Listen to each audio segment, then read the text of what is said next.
Welcome to Open Book. My name is John Gray. I am a journalist in Albany, New York, but today I am a podcaster doing a Zoom podcast interview with yet another author. What's great about this show, at least in my opinion, is we bring in authors here, and I could have 100 authors, and the questions are always going to be different depending on the author and the book and their background, and it's always fun to meet new authors and hear about the stories that they want to tell. If I look off, it's because I'm clicking a little box to bring our author online. And joining us today is Rick Hutto. You go by Richard on the books, but Rick is what we're going to call you. The Great. Countess and the Nazis. That's the title of the new novel, or not really novel, but a book. Exactly. Yeah. Not nonfiction. It reads some places you read and you'll go, could that really have happened? But it did. You're right. Yeah. And looking through some of this story, you kind of go, wow, this really happened. History's like that, isn't it? Before we get to this book, I want to, and I'm going to put your book up a lot so people can see it. Sure. But tell me a little bit about you. Where are you from? What was your education early on? And because you didn't, it seems like looking at your bio, you didn't arrive at being a writer the usual path. No, I just didn't want to grow up was my problem. I grew up in Georgia. I'm a ninth generation Georgian, actually. And then I went off to New Hampshire to campaign for Jimmy Carter when he ran for president in '76, back when we were all volunteers. There were no staff members then. And once he started winning, I joined the staff and stayed on, and went to the White House with them as well, and was the Carter family's appointment secretary. An incredible experience. I will always be very grateful to the two of them, both the president and Mrs. Carter. But then after that, I went to law school and finally, got married, had kids, and decided that Washington was not a great place to rear our kids. So we moved down to Georgia and then now Florida. And we're sort of doing what everybody else does. We're moving south and staying in the sun. So when does the writing begin? I mean, if he told me the life you just described, I think, well, his first book must have been about my time with Jimmy Carter, but that's not how it. Did it start with short stories, or you writing articles on things you found interesting historically, or because a lot of times people think you don't just jump in with a book or a biography. A lot of times it starts with small little pebbles, as they say. You're absolutely right, and that's how I did start. I started with magazines, really writing about historical pieces, things that I would go, good Lord, that's an unusual story, and somebody needs to write it. And then I would say, well, I guess that'll be me. So to answer your question, I got up an hour earlier than I normally did, and so every morning I had that 1 hour to write. Now, some mornings it was going great, but I'd have to cut it off, a certain time to start getting ready for work. Other days it was terrible, and I would find myself saying, nothing I'm writing is going to make it to the final instructions, but I did it anyway. So that was the way I sort of backed into it, and then from there it became much easier once I retired, because now I can spend much more time researching and writing. And researching is what I really love to do. When I win that lottery one day, I'm just going to stay home and research. I won't write, I'll just research, because that'll be fun. So some writers hate the research part, but you find it interesting to go mine those interesting facts and go, wow, there's a good one, I can use that? I do. I love doing that, particularly these days when so many people who are writing what they call nonfiction, they have completely made up conversations and stories in their articles. And I want to say, really? Was somebody there? Like there was one recently I read where they said the cat flicked its tail and almost hit the candle. Well, this was in 1880, and I wanted to say, gosh, was there a memoir? Did the cat leave notes that this happened to him? Because this is supposed to be nonfiction. And so I go over a little overboard in that direction, but I want to make sure that everything that I put in the book is certified and cited. Yeah, that's the difference between what you're doing and I with stuff I write is all fiction. You can make up whatever you want to, but with you, there's got to be fact checkers out there going to say, "Aha, you." And I mean, people don't understand, Rick. If you cite something that didn't exist at that time, or like, hey, you said him and his wife went to see that movie. That movie didn't come out for 2 years from when you cited it. Suddenly, the credibility of your entire book is called into question because, well, he got this wrong. What else did he get wrong? Right. There was recently one about J.P. Morgan. It was supposed to be nonfiction, and it mentioned that the woman who was his librarian, at one point she said, "I finally feel seen." And I remember thinking in 1880, no, I don't think a woman No. or even a man is going to say, "I feel seen." That is something that would have been much later in our lexicon. Yeah, that'd be a bit like Abraham Lincoln saying, right before he gave the Gettysburg Address, he said, "We all must find our truth," or some, catchphrase that that's coming today that you see. So, how does the first novel come? Or, and I'm sorry, I keep calling it novels. These are not novels. These are factual books about history. Right. Do you start with one kernel or something that you find interesting, and you start doing the research and saying, "Wait a second, there's a ton of stuff here. This is not an article. This is going to be a book."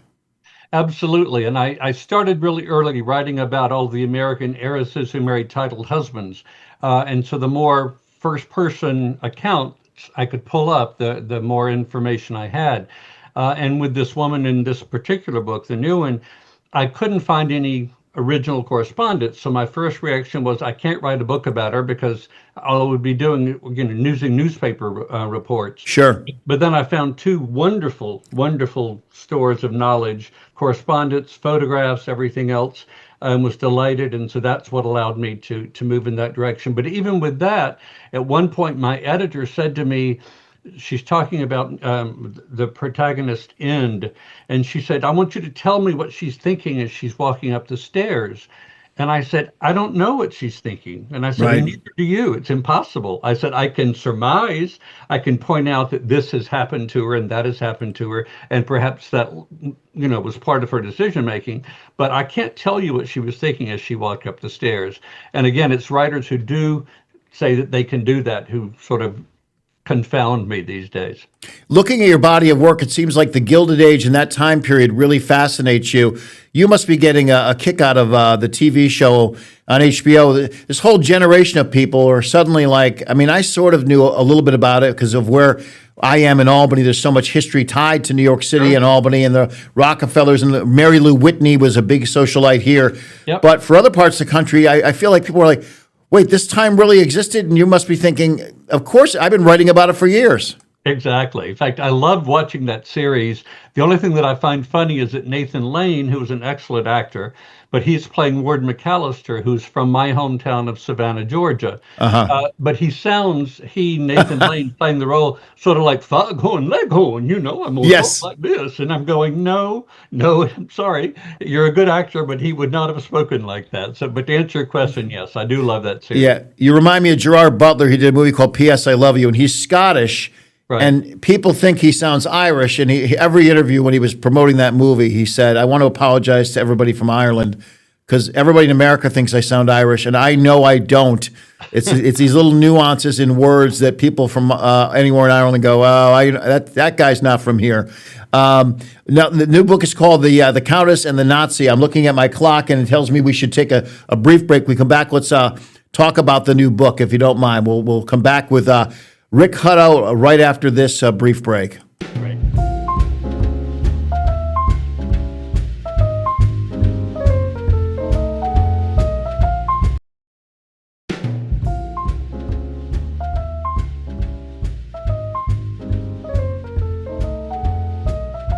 All right, welcome back. We are back with author Rick Hutto.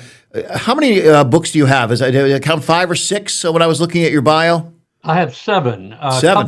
Couple of them have not been in print for quite a while, so perhaps I shouldn't even include them. But no, I did at least finish those, and I'm working on a new one as well. So it's great to get to retirement age and find out that all the things you thought you were going to do in retirement, you're doing something completely different. But I'd rather have it this way than the other. Trust me. Now, what do they say? The best way to make God laugh is to announce your plans. So Exactly. the minute you think you got everything figured out, what you're going to do. So in a lot of ways, you must not really be retired. I mean, because writing is often a full-time job. Right. I do that. Plus, I also lecture on high-end cruise ships, passenger cruise ships. And so we have one coming up actually next month for 2 weeks down in the Caribbean. And so what I do on those is I give lectures, but I try to make them informative and interesting. I mean, nobody wants to come sit in a lounge after lunch and listen to something that is difficult, something that is adversarial. So what I try to do is to say, here, this is what happened, and this is why it's interesting. And I enjoy doing that as well. You remind me of there's a scene in the movie, one of those Jurassic Park movies, where I think it was after the first one, where all the dinosaurs went crazy, and Right. Sam O'Neill's character is giving a lecture on paleontology, and he says, "Does anyone have a question that's not about dinosaurs and what happened on the island?" And every hand goes down. He goes, "Okay." So yeah, you got to make it interesting. So let's talk about the Countess and the Nazis. Tell me exactly who is it? Muriel White is sort of the main character, right? Absolutely. Muriel White was born to great privilege and money. Her father was the U.S. ambassador to Italy and France. He signed the Versailles Peace Treaty on behalf of the United States. And so she grew up sort of at all the courts of Europe. She had a famously beautiful mother who was both a Stuyvesant and a Rutherford, which mattered in old New York. We were just talking about the show, The Gilded Age. That would have made her acceptable there as well in that line. But she sort of did the unusual thing of going off to Europe, marrying, and yes, many women in this era married titled husbands. She married a Prussian count. But then she could have easily have become sort of a salonière, a political hostess. She could have stayed home and just had cocktail parties and all that. She didn't do any of it. She immediately started trying to help anyone at all that needed her help. She ended up with people she didn't even know that she was helping. She took responsibility for all of the staff who worked at their palace, and they did have two of them where she was the chatelaine. She made sure she took care of their children. Once the men were all called off to war, they were left looking up to Muriel. I mean, she was the one who was trying to take care of them, and this is all while Nazism is on its rise. She was not at all quiet, though, about what she was doing. At the 1936 Olympics, which of course they call the Nazi Olympics, she was in one of the viewing booths. Oh, wow. At the invitation of Hermann Goering, and Hitler walked in and was introduced to her. And she turned and said to him, "I know what you're trying to do, and I'm going to do everything in my power to stop you." And he threw his head back and laughed and said, "Oh, madam, don't be so serious." It's quite something to say that to the face. Yeah. In 1936, when you've got all of these people out in front of you. I was about to say it'd be tough to say to a world leader in 2025, but to do it back then, where women were not viewed or heard or respected the way that she must have really, was it her upbringing and her parents instilled that in her, where she was like, "Look, I'm not just the wife of the count. I'm a person too, and I've got an opinion." Perfect point. Her father taught her the diplomacy and the tact. Her mother taught her the sort of social skills and the beauty and all that. And it was the combination of the two. She was at a dinner pretty early on for Tom Watson, the founder of IBM. He was in Germany for a dinner looking at the IBM headquarters in Germany. And there was a Nazi officer at her table, as well as a newspaper reporter. And she turned to the Nazi officer and she said, "I understand that sometimes for meritorious service, you name a Jew as an honorary Aryan. Is that true?" And he said, "Yes, on occasion we do that." And she said to him without missing a beat, "So where do I go to sign up to be an honorary Jew?" Wow. And this was to a Nazi officer sitting at the table. And of course, it was reported, as she knew it would be, because, as I said, there was a reporter sitting at the table. Was she, because of who she was married to, was her position so powerful that they didn't really come back at her or mess with her, or did she, in fact, pay a price? I mean, even in her own marriage, was her husband as supportive of her outspokenness, or was he sort of saying, "Look, you need to stay in your lane here"? I'll try to be sort of tactful when I say this. Both of them were anti-Nazi, but for different reasons. She was anti-Nazi and anti-Hitler because of what he was trying to do. Her husband, on the other hand, just wanted to go back to the way things used to be. He wanted to go back to pre-1918, when all of the nobility lost their titles, and when the monarch lost his throne. He just wanted to go back to that. And so while it is true that he was anti-Nazi, he didn't really do much about it other than to talk about the good old days. She, on the other hand, did everything she possibly could all the way through. She helped two British pilots escape from a prisoner of war camp. No one has ever found out how she did it. Um, she made both of her sons go to the United States because they were of draft age, and she wanted to protect them and make sure that, of course, they were not sent off to fight for the Nazis. And she did all of this, as I said, while taking care of her husband's family's two different properties, huge properties, all without his help, I have to add. It was her money, it was her ingenuity, it was her steadfastness that was actually able to do all that, because her husband, being a Prussian officer, you ask whether he was so powerful that it protected her. Not really. His family had been, they were well known. They were in Silesia, which is what is now Poland, rather. And so, yes, his family had power, but not the kind of power to protect her, as she ended up finding out when, the Nazis, the SS came to her several times and said, "We're going to arrest you. We're going to take you to Auschwitz." And finally, they came and said, "Okay, we're coming in for you." And they named a day. But we'll be there that morning. We're going to take you to Auschwitz. She saw them turn up the driveway, knowing what they were about to do, and knowing that she wasn't sure what she could control if she is being questioned under duress. Yeah. She did the only thing she could do. She climbed up the stairs in her castle and she jumped to her death below. Oh my gosh. Yeah, taking her secrets with her, but also protecting her sons, because they were never found by the Nazis. And only after her death did her eldest son, who is in America, by the way, living in West Stockbridge, not at all far from you, and in Western Massachusetts, he went back. He volunteered for the United States Army. He gave up his German citizenship and went back to Europe because he wanted to avenge what had happened to his mother. Got you.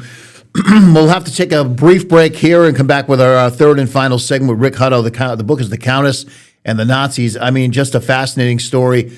I could see how people reading this, Rick, will be like, wait, flipping the book over. This is not a work of fiction. This really happened. It really is interesting. Hold your next thought. We'll come back with more with author Rick Hutto after this.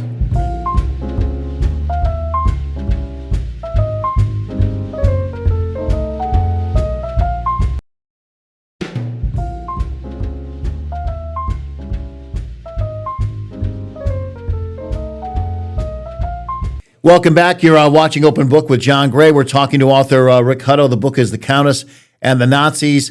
I meant to ask you earlier when you talked about her marrying this Prussian count. Was this? I'm guessing that the time that this happened, it was not like she just met him somewhere and fell in love like we see in television shows. Was this an arranged marriage because of his status and her status, or was something else going on there?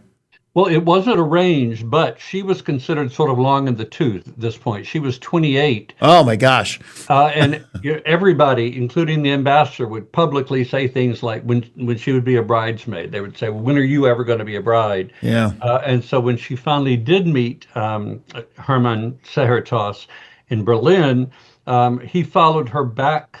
She came home, he followed her, and it was only 3 weeks later that he proposed and she accepted. So her mother had been very, very pushy, for lack of a better term, about who she could and couldn't marry.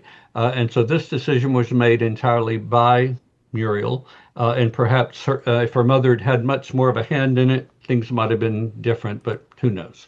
Now, when she would marry him, was that it? Did she leave America and she was gone, or were they kind of going back and forth a little bit? A little of both. She had been born in Paris while her father was a diplomat. But of course, they went back to the U.S. every year. They had a home in Lenox, Massachusetts, again, very near to your station. And they would go, that's where they would come with the kids. So as the kids grew up, they grew up, of course, knowing their grandparents, knowing that area, and it became much easier for them just to send the kids home. The other thing, too, was because her father was an ambassador and her brother was also an ambassador, she had access to diplomatic pouches for things like correspondence and notes and even money, yes, cash. After her mother died, her father remarried to a granddaughter of Commodore Vanderbilt. Wow. And so her stepmother sent her money, which she normally would not have been able to get. But again, because of all of these diplomatic pouches, she was. And that's what she was using to keep up everything, all of her husband's properties, all of the people who worked there. The only thing was she started realizing that the end was coming. She was trying to get out. She wanted to get her U.S. passport back, because what Congress did during this time, they said if these American heiresses are married to a husband whose country is fighting against the U.S., we're going to cut off their access to their funds completely. So she was trying to get her U.S. passport back, and only after she died did her family learn that 2 years before, her passport had been reissued by the United States, and the Germans had held on to it the whole time. They were sequestering it, keeping it from her, and so she was in this desperate situation, and she literally should have been able to go to the train station and then to, get on a ship. But because she didn't have her passport, it was being withheld, she wasn't able to do that. In terms of your process writing a book like this, Rick, do you do all the research first, or do you get some of it done and start writing, and then go back and start saying, well, you know what, I need to flesh that out more. I need to go find more about what happened there. What's your process with this? I do sort of 50-50 of what you just said. I love to research, as I said earlier. So I'll write a few chapters, knowing that I'm going to go back eventually. I'll plug something in here, I'll take it out.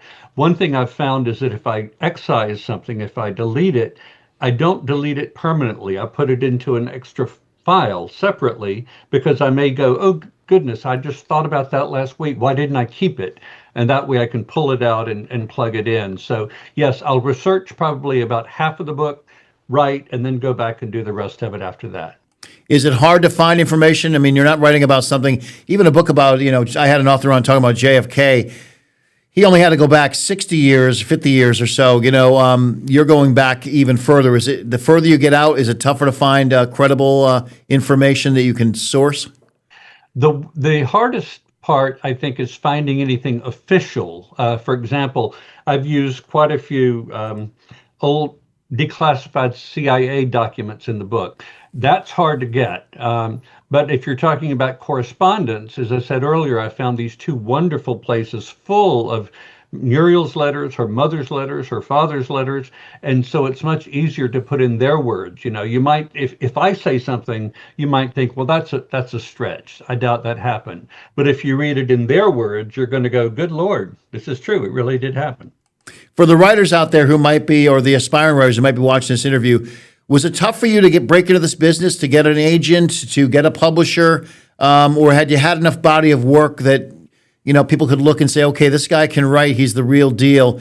I mean, so much of it today, it seems like it's focused on the money side of it versus the quality sometimes. Like, well, will this book sell, or does this guy have 1 million followers on TikTok that we know he'll be able to sell us books if we do this? Talk about that a little bit, if you don't mind. Not at all. I had written, as you said earlier, quite a bit about the Gilded Age. But when I kept trying to get a publisher interested in this particular book, there was always like a slight miss. Not quite, we're looking for something, but that's not quite it. But then I gave an online lecture for a national organization, and it wasn't even about this subject. And the next day, an editor at one of the publishing houses called me, and it was a publisher that had published me years before, but this person wasn't even there when that happened. But what she said was, do you have anything far enough along that you could send me, particularly if it has anything to do with women's history, because I have a hole and I need something for that. And I said, how quickly can you look at it? And so literally the next day I sent it to her thinking, okay, now it'll be months while it goes through all of the process and all that. She called a couple of days later and said, the contract's on its way to you. So that doesn't happen. That doesn't happen that often. But the thing is, you have to keep thinking that it is going to happen. Well, that's the writer's life, isn't it? You have to sort of write it for you, and be content with it. It's a really hard thing to do, to say, if nobody likes it, I'm gonna like it. I'll be able to look at my body of work and say, you know what? It's a shame it didn't get out there, or that it didn't do a broader, audience or sell more. But you know what? I'm still proud of the work. Yeah, exactly. And that's why I make sure I don't throw things away. You know, if it's not a magazine article, and I still write for a couple of magazines, if it's not that, I will at least keep it in my files so that if we get to a family we're talking about, you know, the Skirmerans, for example, I can pull it up and say, yes, this is what I have. This is how the families are interrelated. And I also keep this incredibly detailed genealogical chart with about 4,000 people in it mainly from the Gilded Age. So that I can quickly pull something up and find out who somebody is, or at least refresh my memory. Got you. And this book came out. Are you doing any kind of lectures or any signings or anything else? You said you're doing a cruise. Anything people should watch out for, Rick? Well, I've got lots of sort of media things I'm doing. When the book first came out, I did a talk at the Carter Center, the Presidential Center, because the Carters, of course, had been so kind to me. And then I sort of went up the Eastern Seaboard. I did one in Baltimore and Boston, and then out to Lenox. And so I've got some other things lined up in the fall. But I have a website, and it's just thecountess.net. And the reason I mention it is because it has not only reviews, it also has schedules. So if I'm going to do something close by, like, for example, I'm going to Nashville, Tennessee in January. Well, if you're going to be in Nashville, if you live there, then you can look and see where I'm going to be and maybe meet me there. But again, all of that is online, very easy to find. All righty. Rick Hutto, we'll have to leave it there. The Countess and the Nazis, fascinating story. This seems like something I should be watching on Netflix a couple of years from now. We'll see if they're smart enough to jump on it. Thank you so much for thank you for making time for us today. Thank you. I appreciate it. I'm John Gray with Open Book. Thank you for watching, and keep reading.